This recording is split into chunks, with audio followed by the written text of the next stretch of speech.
Hello நண்பர்களே, இன்றைக்கி நம்ம என்லெஸ் யுனைட்டி சேனலில் மிகவும் சூப்பரான பொட்டுக்கடலை உருண்டை எப்படி பண்ணுறதுன்னு தான் பார்க்க போகிறோம்.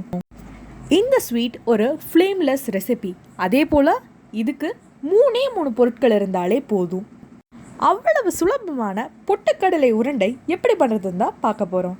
வாங்க வீடியோக்குள்ளே போகலாம். இப்போ நம்ம அரை மூடி தேங்காயை தோண்டி எடுத்துக்கலாம். இங்கே நாங்கள் ரொம்பவே இளங்காயை தான் பயன்படுத்தியிருக்கோம். இப்போ இதை நம்ம மிக்சியில் போட்டு ஜஸ்ட் ஃபைனாக கிரைண்ட் பண்ணி எடுத்துக்கலாம். இதுக்கு பதிலாக நீங்கள் தேங்காய் துருவலையும் இந்த ஸ்டேஜில் மிக்சியில் போட்டுக்கலாம்.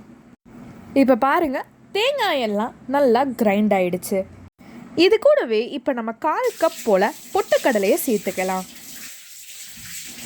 இது கூட இப்போ நம்ம 4 ஸ்பூன் போல் கரும்பு சர்க்கரையை சேர்த்துக்கலாம். உங்கள்கிட்ட வெள்ளை சர்க்கரை இருந்தாலும் அதையும் நீங்கள் பயன்படுத்திக்கலாம்.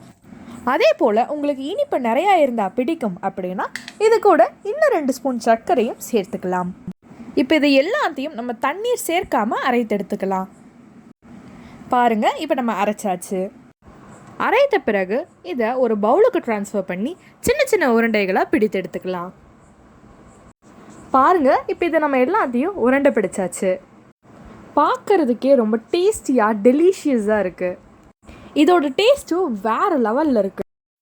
இந்த ரெசிபியை உங்கள் வீட்டில் ட்ரை பண்ணி கண்டிப்பாக கமெண்ட் பாக்ஸில் கமெண்ட் பண்ணுங்கள். உங்களுக்கு இந்த வீடியோ பிடிச்சிருந்தா லைக், ஷேர், கமெண்ட் அண்ட் மறக்காமல் சப்ஸ்கிரைப் பண்ணுங்கள். தேங்க்ஸ் ஃபார் வாட்சிங். நன்றி.